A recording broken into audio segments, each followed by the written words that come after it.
Halo guys, pada kesempatan kali ini saya ingin membahas untuk pertandingan yang akan dijalankan oleh timnas Indonesia, yaitu akan melawan Jepang pada tanggal 15 November ini. Oke,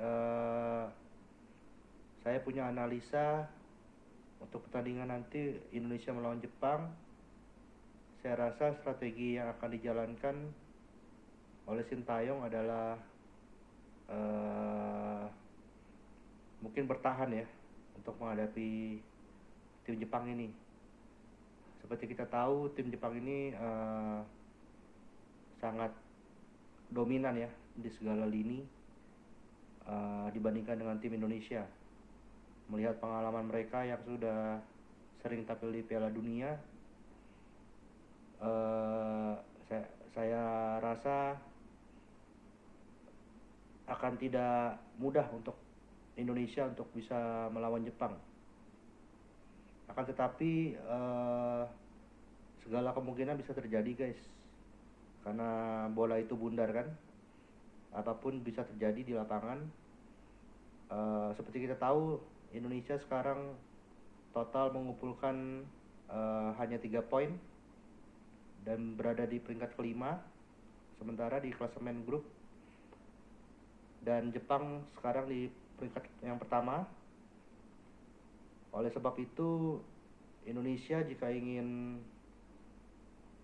tetap bertahan di posisi setidaknya peringkat 3 atau 4, Indonesia harus setidaknya bisa meraih poin di pertandingan nanti melawan Jepang.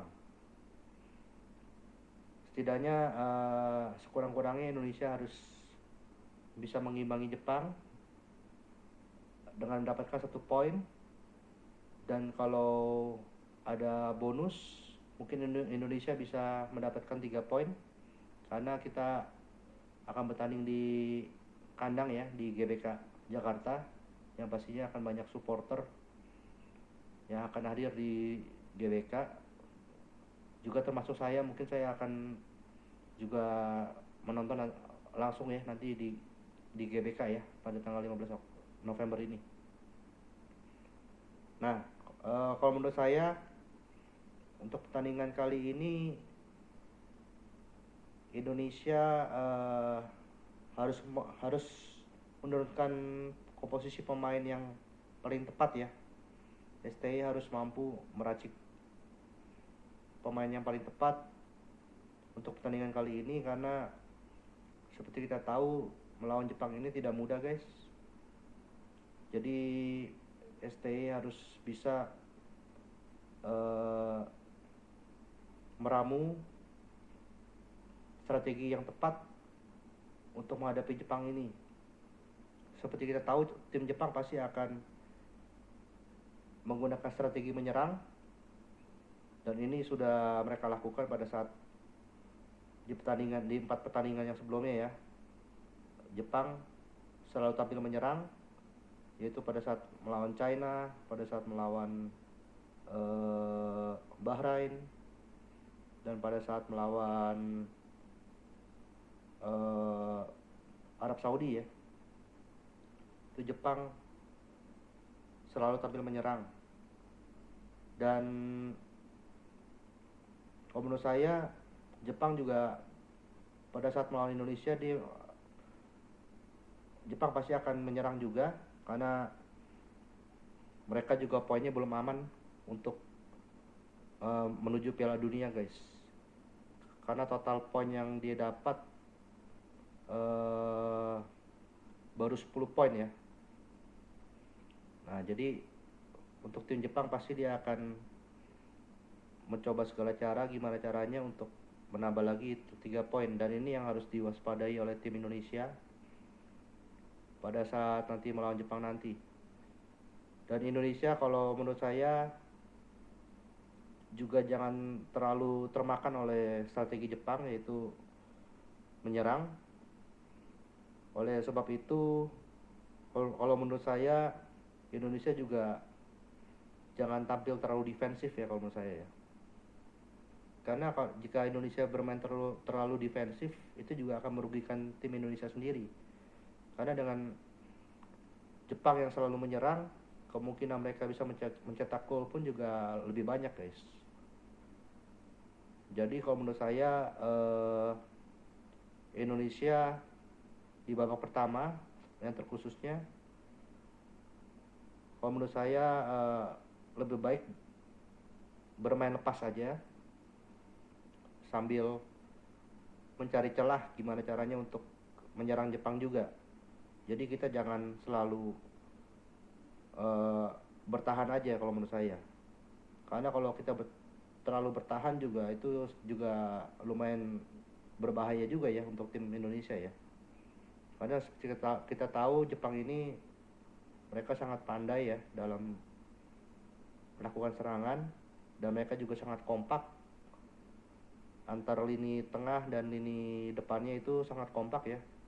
Dan mereka juga kebanyakan melakukan serangan dari sisi sayap kiri dan sayap kanan, dan sekali-sekali mereka juga mencoba menerobos dari tengah lapangan ya, langsung ke jantung pertahanan lawan.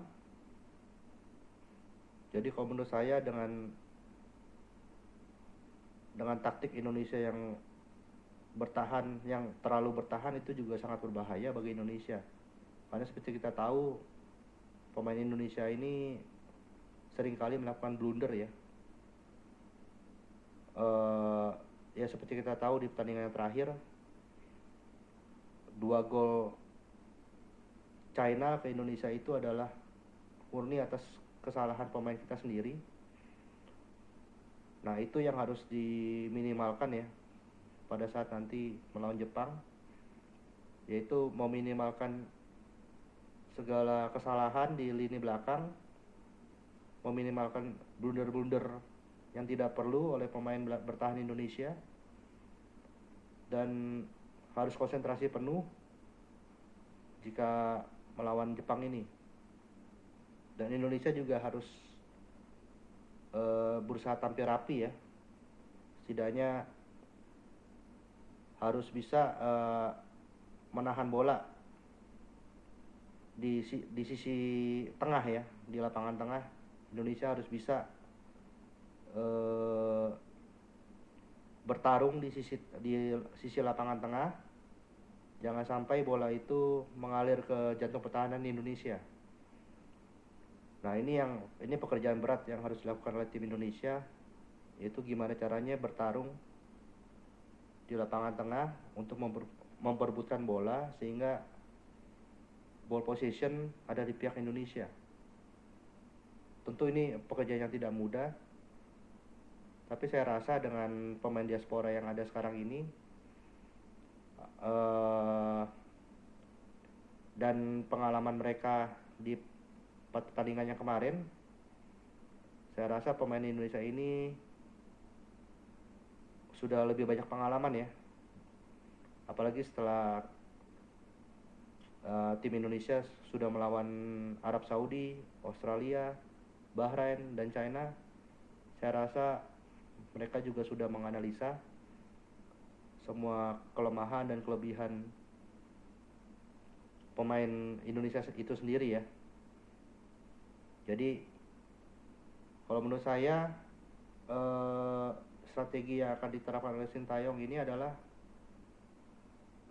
yang paling bagus itu, kalau menurut saya jangan terlalu bertahan ya, jangan terlalu defensif.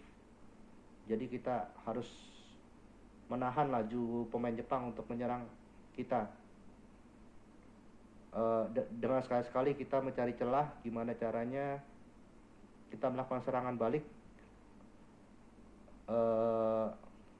Jadi pada saat tim Jepang pun melakukan serangan, pemain Indonesia, pemain tengah maupun pemain belakangnya itu harus pintar-pintar ya mencari peluang untuk mencuri bola sehingga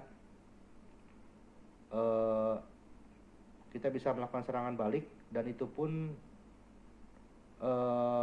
sebisa mungkin pemain Indonesia harus bisa mengalirkan bola ke depan dan mengurangi semua kesalahan-kesalahan passing ya kalau menurut saya.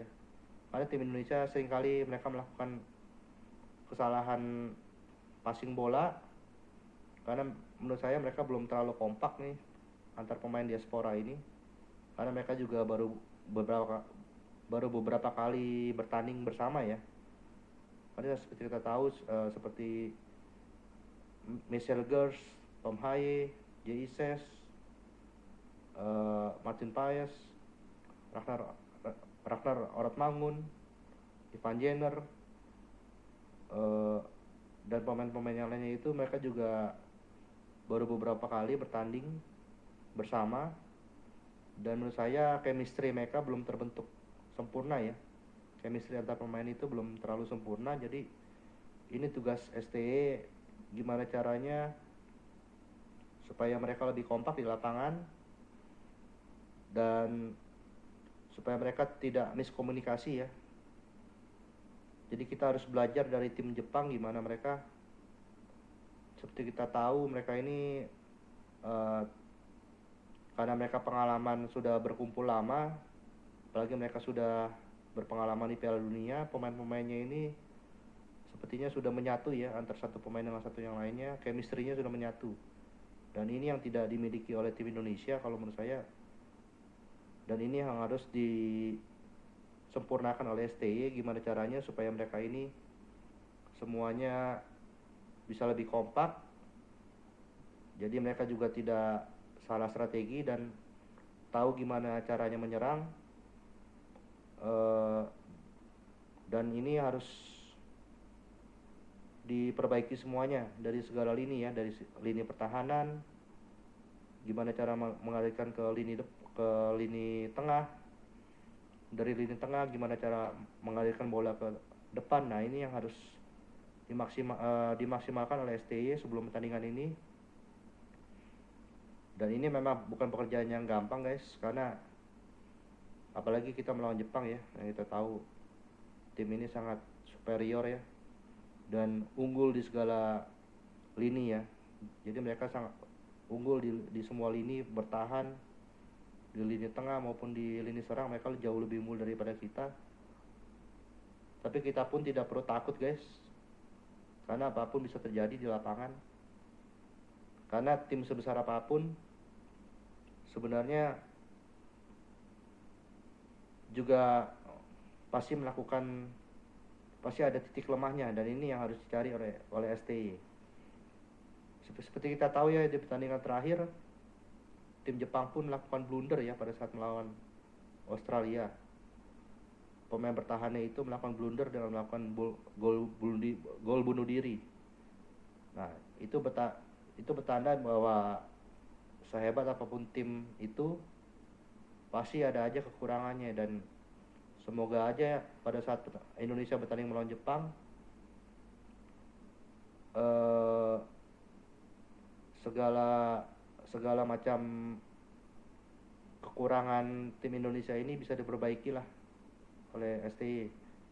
Dan kalau saya pribadi, prediksi saya setidaknya Indonesia bisa bermain imbang ya melawan Jepang, dan mendapatkan 1 poin ekstra. Itu juga sudah cukup ya kalau menurut saya. Dan kalau ada bonus mungkin Indonesia juga mungkin saja bisa menang, tapi memang agak sulit ya kalau menurut saya. Bisa imbang saja udah luar biasa kalau menurut saya. Dan nanti pada pertandingan yang selanjutnya kita akan menghadapi Arab Saudi. Kalau untuk melawan Arab Saudi, saya sebenarnya jauh lebih optimis ya kalau menurut saya ya. Indonesia bisa memenangkan pertandingan melawan Arab Saudi dan mendapatkan full 3 poin ya. Mudah-mudahan itu terjadi. Jadi skenario pertama, pada saat melawan Jepang, Indonesia saya harap setidaknya bisa bermain imbang, dan pada saat melawan Arab Saudi, Indonesia harus bisa mendapatkan 3 poin. Dengan begitu total poin yang akan dikumpulkan oleh Indonesia adalah 7 poin ya. Karena kita tahu sekarang Indonesia baru mengumpulkan 3 poin, dan jika skenario bisa menahan imbang Jepang dan menang melawan Arab Saudi, maka akan menambah 4 poin lagi. Jadi total jadi 7 poin. Saya harap skenario ini terjadi, dan ini juga harapan seluruh rakyat Indonesia ya kalau menurut saya. Oke, sekian informasi dari saya. Harapan saya semoga terwujud, dan ini akan menjadi kebahagiaan untuk seluruh fans timnas Indonesia juga. Oke guys, sekian informasi dari saya. Jangan lupa like dan subscribe. Terima kasih.